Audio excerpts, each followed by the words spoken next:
La semana pasada estuvimos hablando con relación al capítulo 3 de Segunda de Pedro, y voy a pedirle que vaya conmigo ahí, por favor, y vamos a continuar con Segunda de Pedro capítulo 3. Y me siento tan bendecido y tan privilegiado, hermano, de poder compartir con ustedes esta palabra, porque es de tanto aliento a nuestras vidas. Es de tanto aliento a nuestras vidas. Estuvimos viendo en el capítulo 3 de Segunda de Pedro y separamos el estudio de la tercera de la segunda carta del apóstol Pedro en lo que es el plan de Dios para este mundo. Y ese es el tema que vamos a abordar en esta tarde. Y habíamos separado en sí lo que es la actitud hacia el Señor y la prueba de los apóstatas en los primeros versículos del capítulo 3. Y luego del 5 hasta el 13, el plan de Dios para este mundo. El plan de Dios para este mundo. Y empezamos a mencionar cómo se puede dividir en un mundo que fue, un mundo pasado, un mundo que es y un mundo que será. Y el mundo que fue podemos ubicarlo como la primera creación que Dios hizo en esta tierra, ¿sí? Y que fue terminado por agua. Y lo podemos ubicar entre el versículo 1 y 2 del capítulo 1 del Génesis. Hay muchas personas que se han metido a estudiar y a otros a hacer conjeturas y se habla de lo que se conoce como un mundo preadámico. No sé si usted ha escuchado esa expresión, pero entre Génesis 1:1 que dice que en el principio creó Dios ¿qué? Los cielos y la tierra, y luego dice el verso 2, y la tierra estaba desordenada y vacía, y entonces pareciera, si lo lee de continuo, pareciera pues que así es como está escrito y así tenemos que tomarlo. Pero bueno, entre Génesis 1:1 y Génesis 1:2 muchos estudiosos han abierto un espacio de tiempo que es donde cuando creó Dios los cielos y la tierra, y sabemos que Dios es un Dios de orden. Dios no es un Dios de caos, ¿verdad que no? Dios no es un Dios de desorden. Entonces Dios no es un Dios que hace las cosas solo por hacerlas.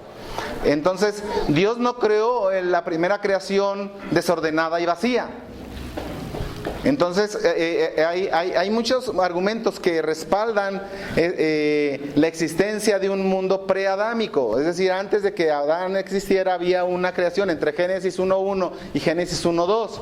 Y hay quienes ubican ahí ese mundo que fue y que fue destruido por agua. Esto poniéndolo a un lado de lo que fue el diluvio. Un mundo que fue destruido por agua. Y luego la otra idea es que cuando nos habla de que, cuando dice aquí en Segunda de Pedro, que estos ignoran voluntariamente que en el tiempo antiguo, verso 5, capítulo 3, verso 5 de Segunda de Pedro, estos ignoran voluntariamente que en el tiempo antiguo fueron hechos por la palabra de Dios los cielos y también la tierra, que proviene del agua y por el agua subsiste. Por lo cual el mundo de entonces pereció anegado de agua, y pareciera, y que nos lleva directamente a lo que fue el diluvio. Pero también puede ser que el mundo anterior, que estaba entre Génesis 1:1 y Génesis 1:2, también terminó por agua. Y geológicamente hablando, hay muchas pruebas de que ese mundo fue terminado por agua. Se han encontrado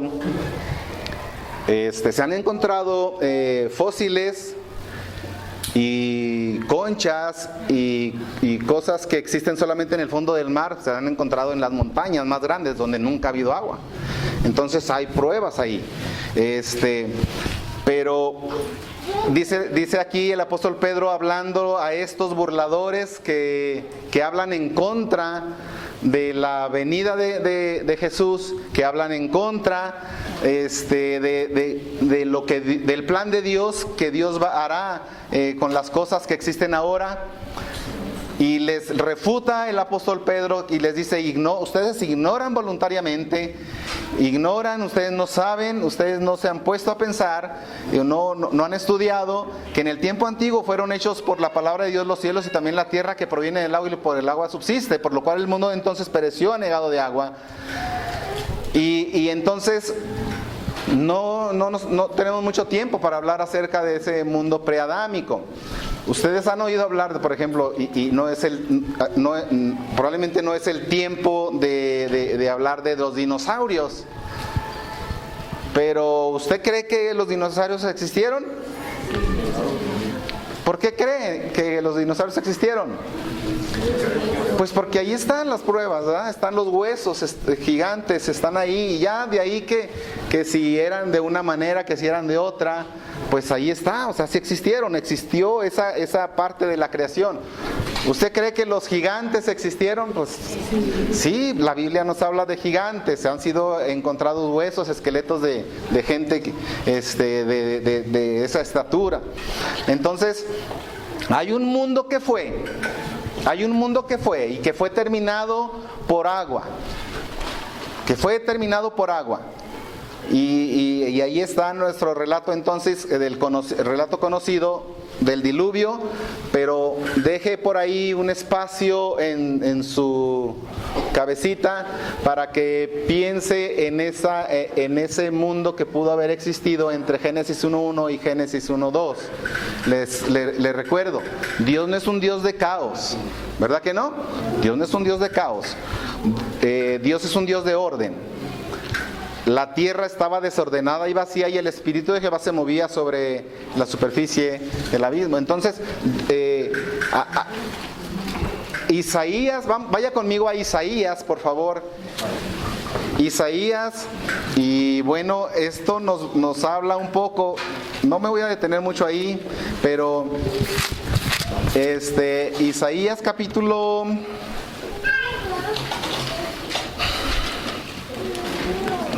13, 14, Isaías capítulo 14, y nos habla de un juicio, nos habla de una caída, nos habla de una rebelión. Usted sabe que el enemigo, el diablo, nuestro adversario, es creación de Dios, ¿verdad que sí? Usted sabe que cuando Dios creó las cosas, Él creó ángeles, y entre esos ángeles que Él creó estaba el enemigo de nuestras almas, que se llama el diablo, Lucifer, y que fue creado como un querubín. Y en Isaías capítulo 14, a partir del versículo 12 dice: ¿Cómo caíste del cielo, oh lucero del hijo de la mañana? Cortado fuiste por tierra, tú que debilitabas a las naciones, tú que decías en tu corazón: subiré al cielo en lo alto, junto a las estrellas de Dios levantaré mi trono, y en el monte de testimonio me sentaré a los lados del norte, sobre las alturas de las nubes subiré, y seré semejante al Altísimo. Mas tú derribado eres hasta el Seol, a los lados del abismo. Se inclinarán hacia ti, los que te vean te contemplarán, diciendo: ¿es aquel varón que hacía temblar la tierra y que trastornaba los reinos, que puso el mundo como un desierto y que asoló sus ciudades, que a sus presos nunca abrió la cárcel? Y se habla pues entonces de que aquí hubo un juicio. Ese hombre, perdón, esa creación de Dios que se llama Lucifer, fue creado por Dios, se rebeló contra Dios. Y dicho sea de paso, hermano, esa forma de proceder del enemigo, de no tolerar que alguien esté por encima de él, de no saber recibir órdenes, de no querer someterse a ninguna autoridad, esa tendencia sigue hasta la fecha, hasta el día de hoy. Cuando un hombre, cuando un hijo, cuando un hombre, cuando una mujer no acepta que le den órdenes, no acepta colocarse bajo autoridad, no teme a Dios ni respeta a hombre. Ya he escuchado esa frase, ¿verdad? En el Evangelio. Cuando esas personas están manifestando que no se quieren someter a ninguna autoridad, hermano, es un espíritu del diablo, por supuesto. El mundo entero está bajo el maligno. Dicho sea de paso, y nuevamente, principios básicos para la vida, nos enseña que todos tenemos que vivir bajo autoridad y que Dios ha establecido niveles de autoridad. Pero cuando hay personas que no se quieren someter a autoridad, hermano, es la misma tendencia que hubo en esta rebelión. Cuando el diablo fue expulsado del cielo, fue expulsado, fue caído, fue lanzado, y dice la Escritura que se alcanzó a traer, ¿cuántos ángeles con él? A la tercera parte. Imagínese usted cuánto es la tercera parte. Es una proporción enorme, grande. De cada tres ángeles creados por Dios, uno se vino con el enemigo. Entonces, esos son los ángeles que sirven al diablo. Entonces, se ubica esa rebelión y esa caída y ese juicio entre Génesis 1.1 y Génesis 1.2. Y que si la tierra estaba desordenada y estaba vacía, era como resultado de que el enemigo había andado por acá haciendo de las suyas. Luego, entonces, hay un mundo que es, volvamos por favor a Segunda de Pedro.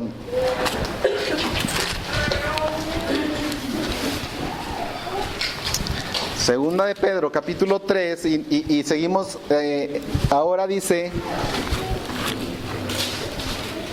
verso 7, pero los cielos y la tierra que existen ahora están reservados por la misma palabra, guardados para el fuego en el día del juicio y la perdición de los hombres impíos. Hay un mundo que es, y en ese mundo estamos usted y yo. Un mundo que es, estos cielos que vemos ahora, esta tierra que vemos ahora, estos elementos que vemos ahora, están guardados para el fuego en el día del juicio y la perdición de los hombres impíos. Los cielos y la tierra que existen ahora están reservados por la misma palabra, guardados para el fuego en el día del juicio y la perdición de los hombres impíos. Y luego dice el 8, mas, oh amados, no ignoréis que para con el Señor un día es como 1000 años y 1000 años como un día. El Señor no retarda su promesa, según algunos la tienen por tardanza, sino que es paciente para con nosotros, no queriendo que ninguno perezca, sino que todos procedan al arrepentimiento. Hay una paciencia santa, hay una paciencia que es digna también de exaltar en nuestro Señor, que Él ha sido paciente para con nosotros. Todavía hasta el día de hoy Dios guarda su paciencia y Él quiere que todos sean salvos, que nadie perezca, sino que todos procedan al arrepentimiento. Ahora, Él quiere eso. ¿Va a ser así? ¿Será así el resultado final? ¿Que ninguno se va a perecer y que todos van a proceder al arrepentimiento? No. Ya decíamos que esa tendencia o esa enseñanza llamada universalismo es enseñada por muchas iglesias, entre ellas la católica, que al final, Dios al final se va a compadecer y va a perdonar a toda la creación y a todos los seres humanos que han nacido sobre la tierra, y que al final todos van a entrar al cielo. Esto es mentira, esto no es así, esto no es cierto. Dios es santo y es solo a través del arrepentimiento y poner nuestra fe en la sangre de Jesús como la paga de nuestros pecados, como el hombre va a poder llegar a Dios. Yo soy el camino, la verdad y la vida, y nadie viene al Padre si no es por mí. Entonces, el mundo que existe ahora va a ser destruido por fuego. Están reservados por la misma palabra, guardados por el fuego, para el fuego en el día del juicio y de la perdición de los hombres impíos. Entonces, hay un día de juicio, hay un día cuando todas estas cosas van a ser destruidas. Y con relación a esto, para con Dios un día es como 1000 años, 1000 años como un día. Dios habita la eternidad. Para Él no hay tiempo pasado, presente, futuro. Cuando salimos de esta atmósfera, el tiempo no existe. Ante los ojos de Dios no hay 2021. ¿Sí me entiende? Él habita la eternidad. Él habita la eternidad. Para Él lo mismo es 1000 años, así como la noche de ayer que ya pasó, dice el salmista. Entonces, con relación a esto,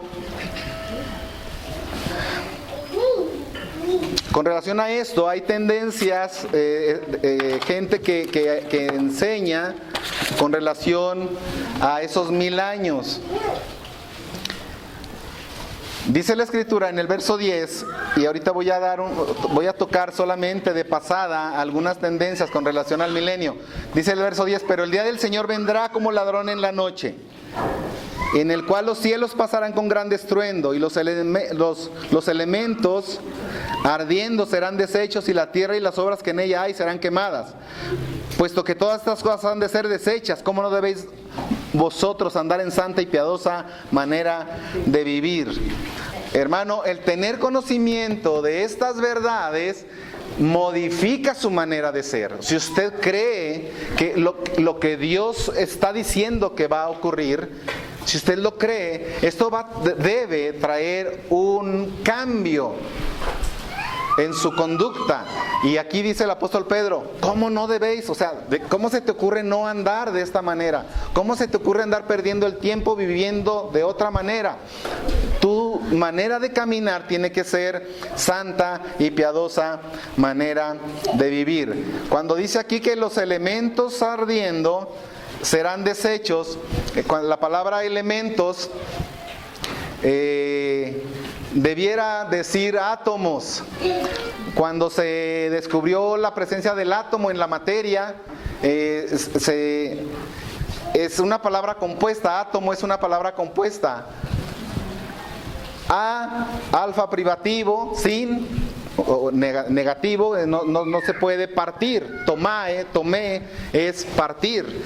Entonces, cuando la materia llega los estudiosos llegaron a un punto donde decían esto es la partícula más pequeña y no se puede partir en dos, entonces ese se le llamó átomo, ¿sí?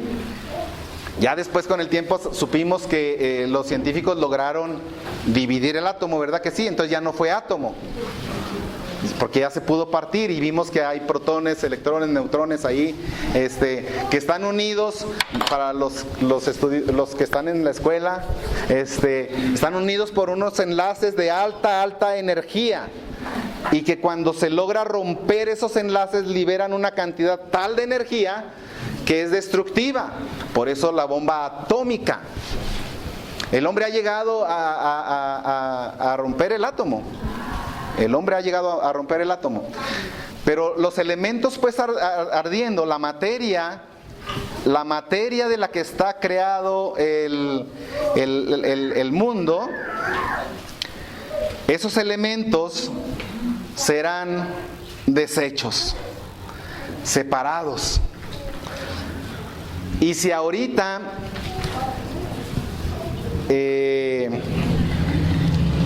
se rompieran todos esos elementos de la creación, liberarían una cantidad tal de energía que puede usted sumar miles y miles y miles de bombas atómicas que estallan al mismo tiempo, y usted puede imaginarse lo que van a ocasionar. Y yo solo me imagino en esa profecía que viene en Joel, donde dice que la gente, su carne se va a quemar mientras todavía está de pie. Y no es, o sea, es lo que provoca una explosión atómica de ese momento. Entonces, de que existe la energía suficiente para que todo esto sea quemado, existe en la creación, ¿sí? Los científicos lo han descubierto y ahí están.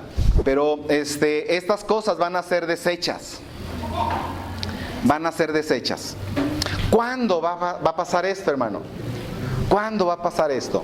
Con relación al cuándo, no lo sé, ni usted lo sabe, y si encuentra a alguien que le diga que él sabe, no le haga caso. No es cierto, no saben. Pero hay una tendencia con relación a lo que es el milenio. Miren, le decía yo al principio, bueno, ¿y esto qué tiene que ver con segunda de Pedro? Dios, dentro del plan de Dios, establecerá un reino terrenal, pero no eterno, porque entonces estaríamos rayando en la enseñanza de los testigos de Jehová. Pero Dios va a establecer un reino terrenal donde Jesús va a venir físicamente. Y esta semana en la célula leíamos el último de los puntos de nuestra confesión de fe aquí en Iglesia Bíblica de Zacatecas. Creemos en la venida física de Jesús. Jesús vendrá, amén.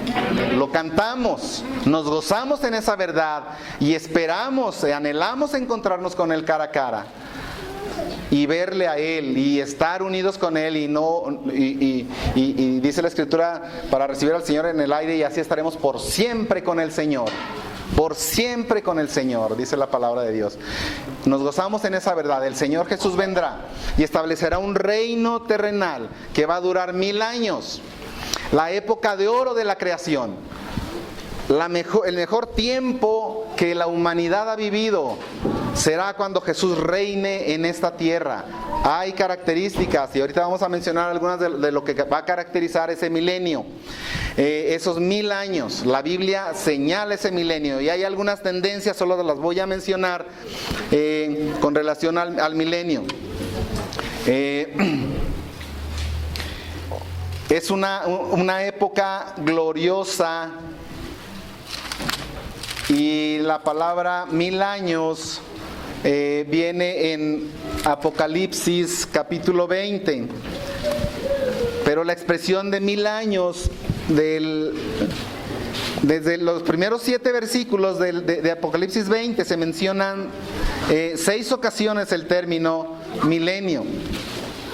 Es en ese periodo durante el cual Cristo reinará sobre la tierra. Será un tiempo de paz universal. Va a haber paz universal. Va a haber prosperidad. Va a haber una larga vida. Va a imperar la justicia. Es el mejor tiempo que va a ocurrir. Mire, en la actualidad es un tiempo tan inestable. La gente tiene puesta su esperanza en algún diplomático, en alguien que traiga solución a los problemas económicos, políticos, culturales a nivel mundial. La gente tiene su esperanza, quizá algunos en las iglesias, en la religión. Muchos otros tienen su esperanza en la Organización Mundial de la Salud, que cuando fue creada para generar acuerdos y evitar conflictos de guerras. Pero las guerras siempre han existido y va a haber más. El hambre siempre ha existido y va a haber más. Las enfermedades siempre han existido, y aunque en esa Organización Mundial de la ONU, de las Naciones Unidas, hay unas secretarías que se encargan para los conflictos de guerra, otro para los conflictos del hambre, otros para los conflictos de las enfermedades, y ahí tenemos a la Organización Mundial de la Salud, que ha sido la más principal protagonista en esta última pandemia, ¿verdad? Pero aún así, la gente tiene su confianza puesta en el mismo hombre. Y a la gente se le vende la idea de Hollywood de que al final los estadounidenses van a inventar algo para resolver los conflictos y sanar todas las diferencias y que se van a quitar los conflictos de guerras, y que se va a suplir las necesidades de alimento en África, y que se va a resolver todo. Y ellos esperan que una persona resuelva esto. Hay algunos comentarios de gente que trabaja en la ONU y dicen: ya estamos esperando a esa persona. Estamos esperando, y si sale una persona, sea de parte de Dios o sea de parte del diablo, pero que ya venga. Y lo van a encontrar. Usted sabe de quién estoy hablando, se llama el anticristo. volvemos a lo que leíamos con relación al enemigo. Cuando el enemigo fue lanzado por tierra, él no quería que Dios estuviera por encima de él. Él dijo, subiré a los lados y me sentaré a un lado de Dios porque quiero ser igual a Dios.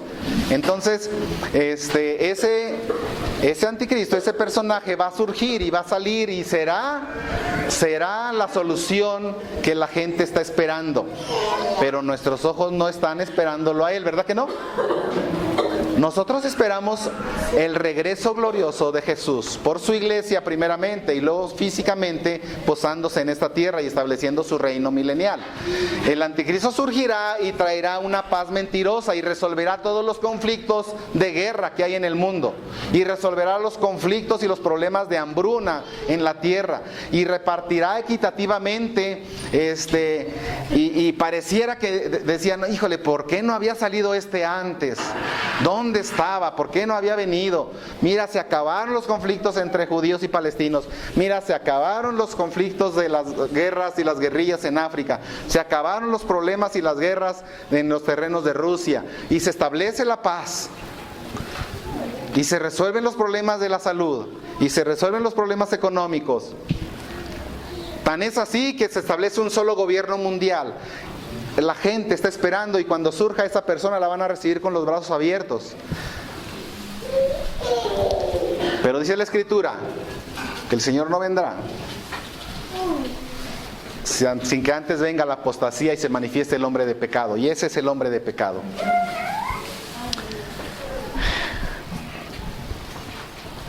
Hay muchísimo que comentar con relación a esto, hermano. Pero vamos a quedarnos con que hay un reino milenial que Jesús vendrá y establecerá en esta tierra y será el mejor tiempo que pueda vivir la humanidad. Con relación a ese milenio hay tendencias a pensar que si la venida de Cristo será antes del milenio o después del milenio, y hay quienes incluso dicen que no hay milenio, ¿sí? Nosotros debemos de creer lo que Dios dice en su palabra. Si la Biblia nos habla de un periodo de 1000 años del reino de Jesucristo, tenemos que creerlo de esa manera.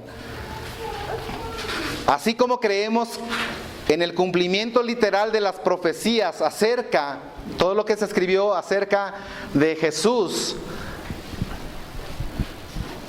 acerca de los sufrimientos de Cristo, se escribió acerca del Mesías, se prometió que vendría un Mesías, que sufriría, y así como se cumplió literalmente tantas profecías en el día de su crucifixión, y nosotros lo hemos creído, tenemos que creer también, no debemos rechazar las promesas concernientes al plan que Dios tiene con relación al pueblo de Israel, a los judíos.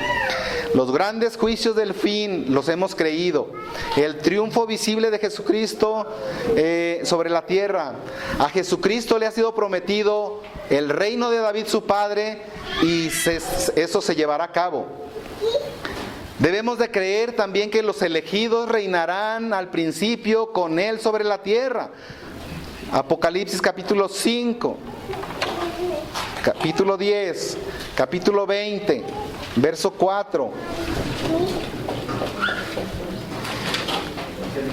Mire capítulo 20 de Apocalipsis. Y vi tronos y se sentaron sobre ellos los que recibieron facultad de juzgar, y vi las almas de los decapitados por causa del testimonio de Jesús y por la palabra de Dios, los que no habían adorado a la bestia ni a su imagen y que no recibieron la marca en sus frentes ni en sus manos, y vivieron y reinaron con Cristo 1000 años. Y solamente en esos versículos se menciona la palabra 1000 años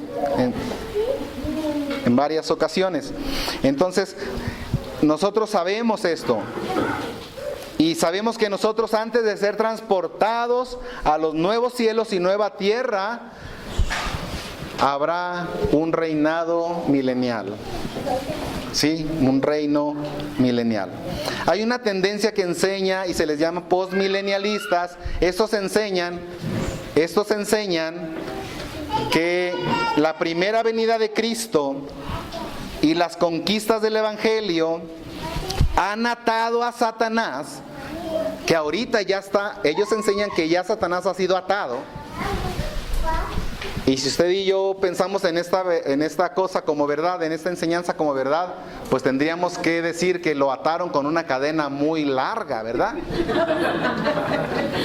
Porque sigue haciendo y deshaciendo.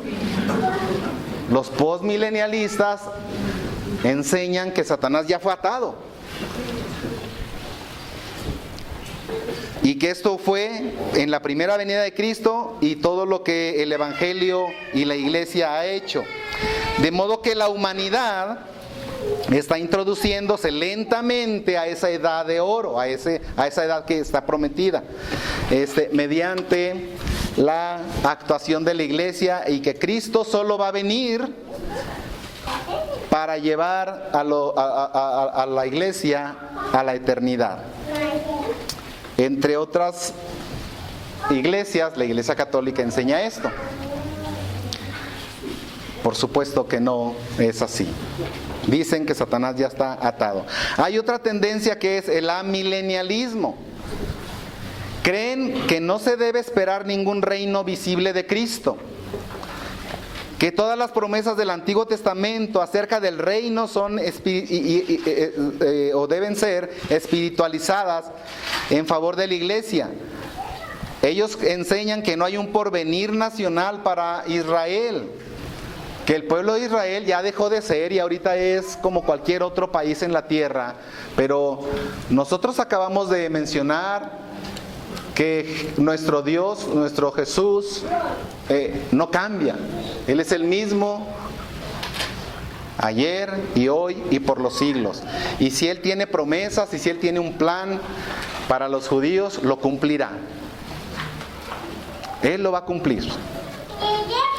Ellos dicen que no, que ya Israel ya dejó de formar parte del plan de Dios y ciertamente nosotros sabemos que solo por el arrepentimiento y poner su confianza en el sacrificio de Jesucristo que la gente va a ser salva.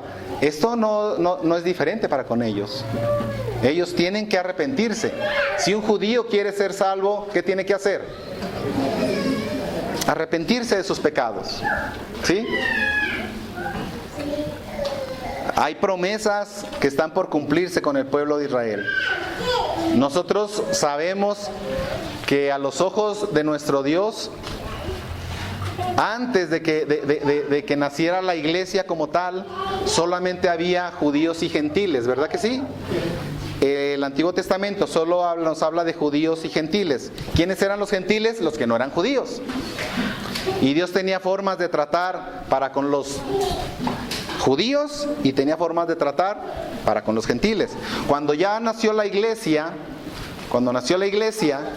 ahora hay tres tipos de personas en la actualidad: judíos, gentiles y la iglesia de Dios. Y Dios tiene sus formas para tratar con unos, con otros y con los otros. Amén.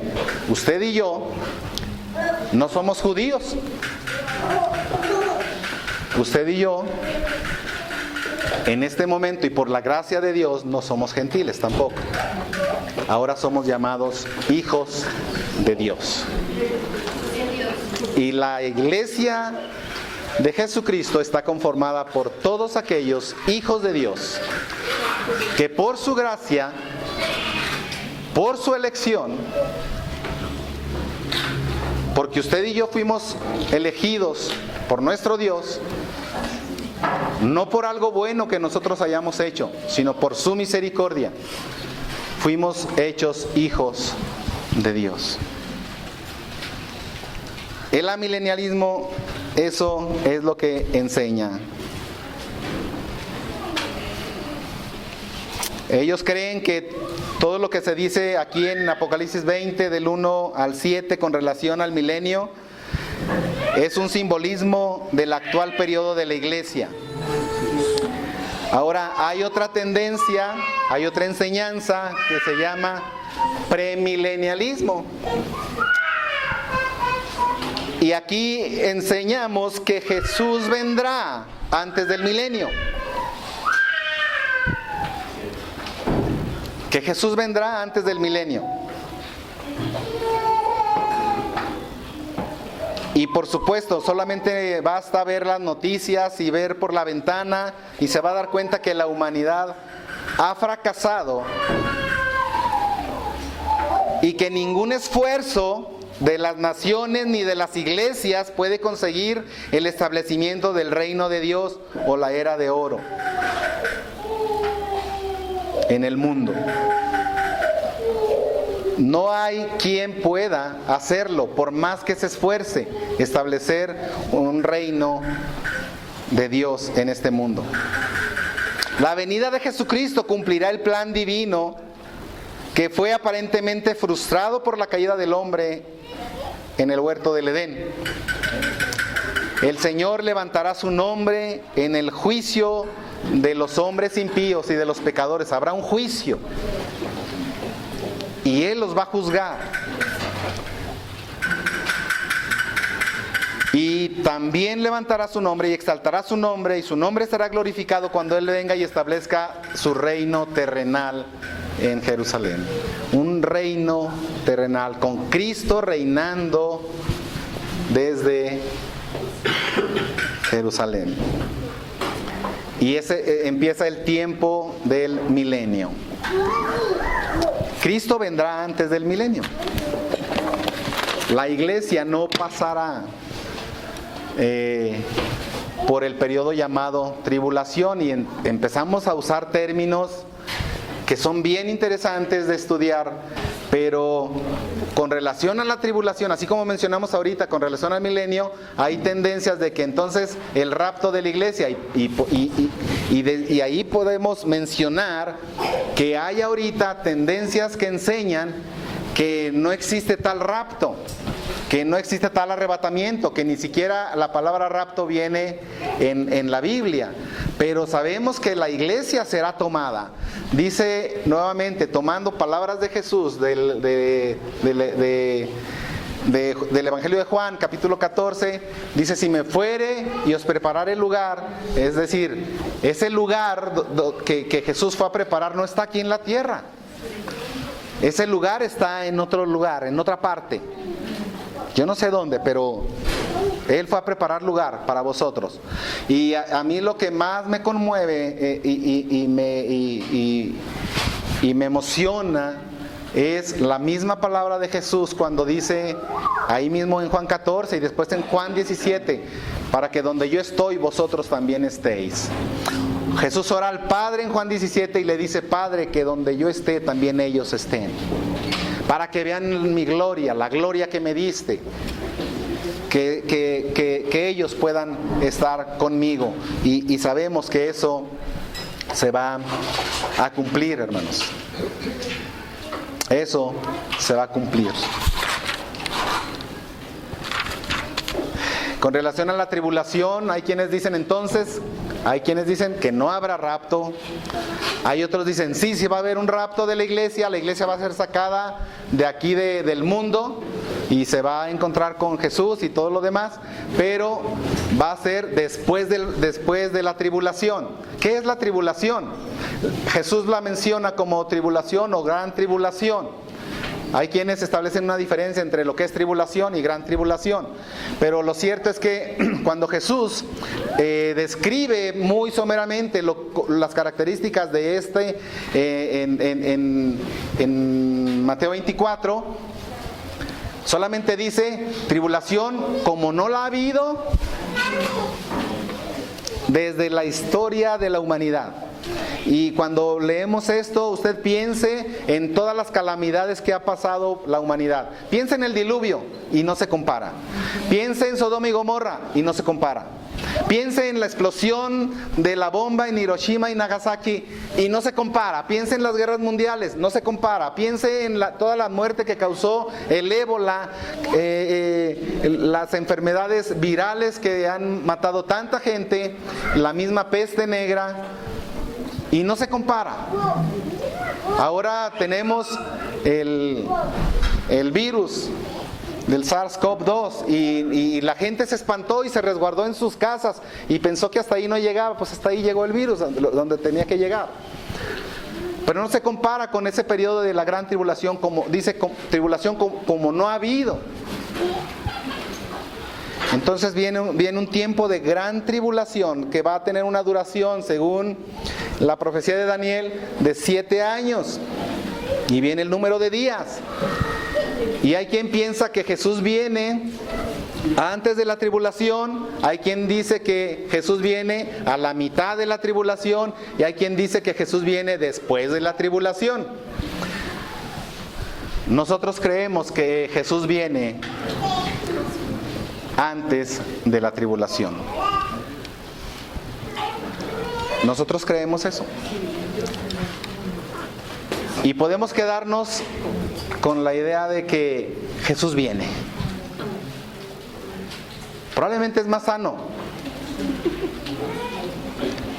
Pero si sabemos que Jesús viene a la mitad de la tribulación y nos toca vivir parte de lo que es la tribulación, o bien los dolores de parto, la gracia del Señor me sostendrá. Amén. La misma gracia del Señor que me ha sostenido hasta hoy, si la tribulación comenzara hoy por la tarde, el Señor me sostiene y me guarda. Y si me permite vivir en medio de la tribulación y de la persecución y el gobierno mundial del hombre de pecado, el Señor nos va a guardar. Y el Señor me va a dar esa fe y esa fuerza para no negarle. Porque muchos negarán a Cristo en el tiempo de la tribulación. Pero nosotros creemos que Jesús vendrá antes de la tribulación. Me gusta mucho mencionar cómo en el Antiguo Testamento podemos encontrar un tipo de la iglesia en algunos personajes. Y me gusta mucho pensar en dos personas que vivieron en el mismo tiempo, que se llama Noé y Enoc. ¿Sí recuerda qué pasó con Noé? ¿Y sí recuerda quién fue Enoc? Dice la Escritura que Enoc fue traspuesto para no ver muerte, y lo menciona Hebreos 11 dentro de lo que son los hombres de fe. Y dice que Enoc, por la fe, Enoc fue traspuesto para no ver muerte, y no fue hallado, porque lo traspuso Dios. Enoc no murió. Enoc fue sacado de esta tierra antes del juicio del diluvio. Enoc fue sacado, fue llevado por Dios. Y Enoc es un tipo, en ese sentido de lo que estamos hablando, es un tipo de la iglesia. Enoc caminó con Dios. La iglesia es llamada ¿a qué? A caminar con Dios, a caminar con su Señor, con su Salvador. Y entonces Enoc fue sacado de la tierra antes de que viniera el diluvio y la destrucción de toda esa generación. Noé es un tipo de Israel. Israel, según esta enseñanza, tendrá que pasar por la tribulación. Noé fue salvo, ¿verdad que sí? Y otros poquitos, ¿verdad que sí? Entonces, pero él tuvo que pasar por la tribulación. Entonces, Israel, los judíos pasan por la tribulación, son guardados igual por las promesas que Dios tiene para con ellos, pero la iglesia es sacada antes de la gran tribulación. Esa es la enseñanza con relación a esto. Nuevamente, hay quien enseña que Cristo viene por su iglesia, así como dice en 1 Tesalonicenses capítulo 4, dice, vaya conmigo por favor, está hablando con relación a esto, y en Tesalonicenses 4 dice, no quiero, hermanos, que tampoco queremos, hermanos, que ignoréis acerca de los que duermen, para que no os entristezcáis como los otros que no tienen esperanza. Nosotros tenemos esperanza, hay gente que no tiene esperanza, hermano. Dice, porque si creemos que Jesús murió y resucitó, así también traerá Dios con Jesús a los que durmieron en Él, los que durmieron en la fe de Jesucristo. Por lo cual os decimos esto en palabra del Señor, que nosotros que vivimos, que habremos quedado hasta la venida del Señor, no precederemos a los que durmieron, porque el Señor mismo con voz de mando, con voz de arcángel y con trompeta de Dios descenderá del cielo, y los muertos en Cristo resucitarán primero. Luego nosotros, los que vivimos, los que habremos quedado hasta la venida del Señor, ¿qué cosa? Seremos arrebatados juntamente con ellos en las nubes para recibir al Señor en el aire, y así estaremos por siempre con el Señor. Por tanto, alentados los unos a los otros con estas palabras. Nosotros creemos que vamos con el Señor antes de la tribulación.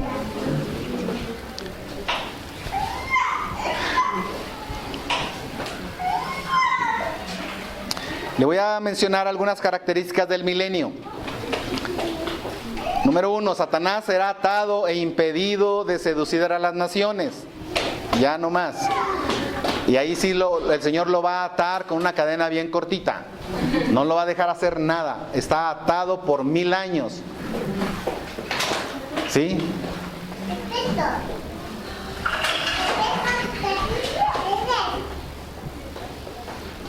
Número 2, un juicio determinará quiénes serán los súbditos del reino.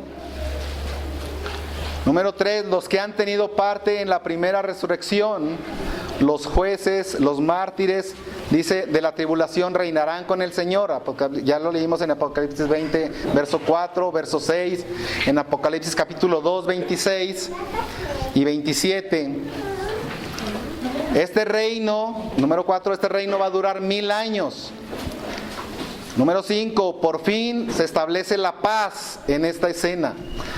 Le repito, el hombre de pecado vendrá y establecerá una paz mentirosa. Va a resolver muchos conflictos del mundo. Va a ser muy bien recibido. Va a ser un gran político, va a ser un gran diplomático, va a ser alguien con mucha convicción. Va a hablar desde las Naciones Unidas, lo más seguro.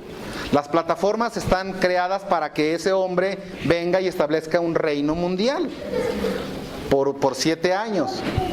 Va a resolver todos los conflictos económicos. Los estudiosos decían desde hace más de 30 años que iba a circular una sola moneda a nivel mundial. Y yo decía, ¿cómo puede ser eso? Bueno, pues ya desde ese tiempo la moneda, económicamente hablando, a nivel mundial era ¿qué? El dólar, ¿verdad? Y decían, pues la dolarización. Y luego después vino una sola moneda en toda Europa y es el euro. Y cuando todo eso empezó a ocurrir, haga de cuenta que a mí me caían los clics en la cabeza con relación a la profecía. ¿Por qué? Porque para que haya un solo gobierno mundial tiene que haber una sola moneda a nivel mundial. Para que haya un solo gobierno mundial, económicamente tiene que haber una sola moneda. Y luego tienen que quitarse las fronteras, y luego viene que se quitan las fronteras en Europa, se cae el muro de Berlín y empieza a haber todo y todas esas cosas que son preparadas y preparando el escenario para el surgimiento de ese hombre de pecado. Lo decíamos este miércoles en la reunión, el mismo internet es una plataforma a través de la cual el hombre de pecado va a poder establecer una comunicación continua y en vivo y en tiempo real en todo el mundo. Esa paz mentirosa se va a terminar, pero la paz que establece Cristo en su reino milenial dura 1000 años en esta tierra. Es un reino de paz, hermano, es un reino de paz. Por fin se establece la paz en esta escena. Va a haber una justicia y una igualdad. Vaya conmigo a Isaías capítulo 2, por favor. Solamente vamos a ver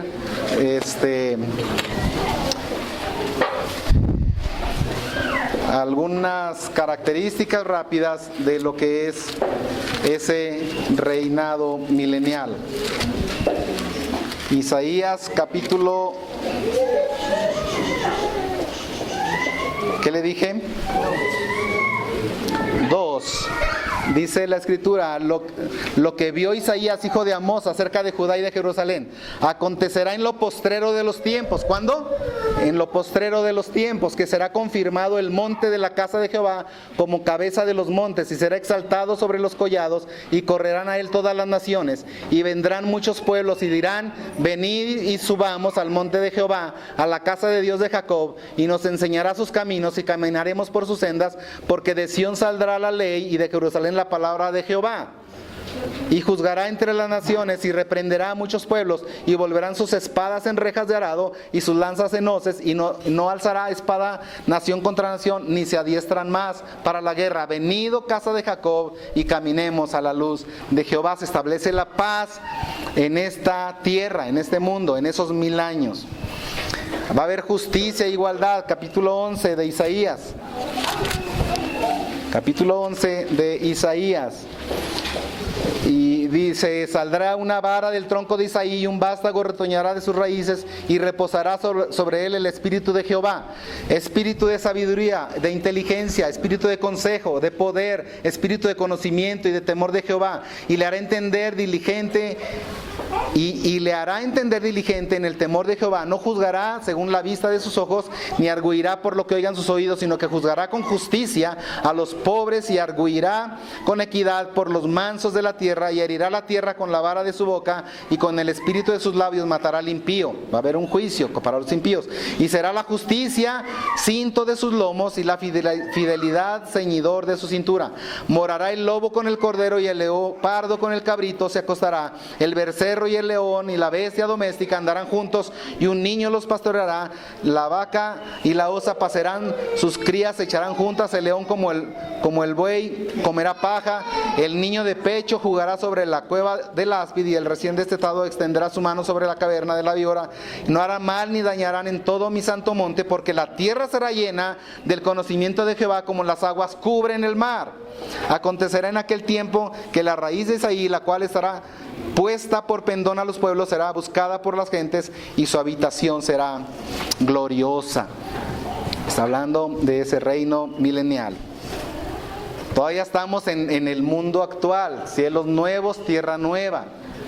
Perdón, en el mundo actual, aquí donde vivimos ahora, cielos nuevos, tierra nueva, todavía no empiezan.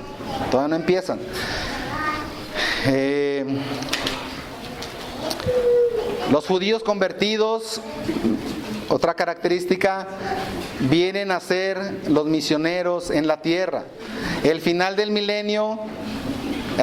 milenio pasa algo interesante. Satanás es atado por 1000 años, ¿verdad que sí? Y después de esos 1000 años, ¿qué pasa? Satanás es suelto otra vez. Otra vez es suelto. Bueno, ¿para qué lo sueltas? Pues ya déjalo ahí, ¿verdad? No, es suelto. Y viene otra vez a levantar una rebelión. ¿Y cree usted que encontrará seguidores? Después de haber experimentado un periodo de 1000 años de justicia, de longevidad, de paz, de bienestar, la mejor época de toda la historia de la humanidad, ¿habrá gente todavía que rechace y le dé la espalda a Dios? Sí. El diablo es suelto después de ese reino milenial, viene y engaña y seduce, y nuevamente junta un ejército y se le permite hacer guerra, y entonces después de eso ya viene lo que es la destrucción eterna del diablo. Pero va a ser suelto nuevamente después de esos 1000 años. Después de esa rebelión que haya y el castigo divino, la tierra y los cielos presentes ahora sí van a ser destruidos, los elementos ardiendo serán deshechos. Ahí está 2 de Pedro. Todas las cosas que vemos ahora será destruido, será deshecho, y los elementos ardiendo serán deshechos, pero nosotros esperamos cielos nuevos, tierra nueva. ¿Sí? Volvemos a 2 de Pedro, por favor, y estoy terminando, se los prometo. Ya sé que quienes me conocen, cuando empiezo a decir esto todavía me queda como media hora, no se crea. Pero volvemos a 2 de Pedro, capítulo 3. y vemos verso 8, mas, oh amados, no ignoréis esto, que para con el Señor un día es como 1000 años y 1000 años como un día. El Señor no retarda su promesa, según algunos la tienen por tardanza, sino que es paciente para con nosotros, no queriendo que ninguno perezca, sino que todos procedan al arrepentimiento. Pero el día del Señor vendrá como ladrón en la noche, en el cual los cielos pasarán con gran estruendo y los elementos ardiendo, la materia, los átomos serán deshechos y se va a liberar toda esa cantidad de energía que ya dijimos y va a ser destruido, dice, y la tierra y las obras que en ella hay serán quemadas. Puesto que todas estas cosas han de ser deshechas, hermanos, ¿cómo no debéis vosotros andar en santa y piadosa manera de vivir? Y esta es la actitud que debe tener la iglesia para con su Señor y para con su palabra. Hermano, crea la palabra de Dios. Si el Señor lo dice, así va a ocurrir. Si el Señor lo dice, así va a ocurrir, puesto que todas estas cosas van a ser deshechas. ¿Cómo no debéis andar así? Yo casi escucho la voz del apóstol Pedro rogando a la iglesia. Dice, hermanos, ¿cómo no debes andar? O sea, no hay otra forma como puedes vivir sabiendo estas cosas. No hay otra forma. No entiendo que tú sepas estas cosas y todavía andes jugando en la cuerda floja este tiempo que te resta. Puesto que todas estas cosas han de ser deshechas, ¿cómo no debéis vosotros andar en santa y piadosa manera de vivir, esperando y apresurándoos para la venida del día de Dios? Esperando y apresurándoos, para la venida del día de Dios, en el cual los cielos nuevamente retoma, encendiéndose serán deshechos y los elementos siendo quemados se fundirán. Pero nosotros esperamos, según sus promesas, cielos nuevos y tierra nueva, en los cuales mora la justicia. Por lo cual, oh amados, por todo esto que ya hemos dicho, hermanos, por lo cual, oh amados, estando en espera de estas cosas, procurad con diligencia. Procura con diligencia. Aplícate hasta que te duela. Sufre lo que tengas que sufrir. Agoniza, es la palabra. Agoniza. Procura con diligencia ser hallado por Él sin mancha e irreprensible, en paz. Que sabiendo todas estas cosas, primeramente lo creas, porque la Biblia lo dice. Pero que el saberlo te lleve a una forma de vivir donde hagas lo que sea necesario. No hagas lo mejor que puedes. No quiero que saques la mejor versión de ti. Luego veo que está muy de moda esa frase. La mejor versión, cállese, la mejor versión suya le da asco a Dios. La mejor versión suya no existe a los ojos de Dios. Por lo cual, oh amados, estando en espera de estas cosas, procura con diligencia. No hagas tu mejor esfuerzo, no hagas todo lo que puedas. Haz todo lo que tengas que hacer. ¿Para qué? Para que seas hallado por Él, por el Dios que ve tu pensamiento, que ve tu corazón, que ve lo que haces y lo que no haces también, que ve las intenciones del corazón, que discierne las intenciones del corazón. Él sabe con qué intención haces las cosas. Él quiere, y Pedro ruega, y lo puedo escuchar casi diciéndote, hermano, que seas hallado por Él sin mancha, irreprensible, en paz. Esa es la exhortación. Pedro nos lleva en un recorrido vertiginoso casi por todo lo que es el plan de Dios. Pero la conclusión es la exhortación a la santidad. ¿Qué es lo mejor? Que el Señor, cuando vuelva, te encuentre haciendo lo que tienes que estar haciendo.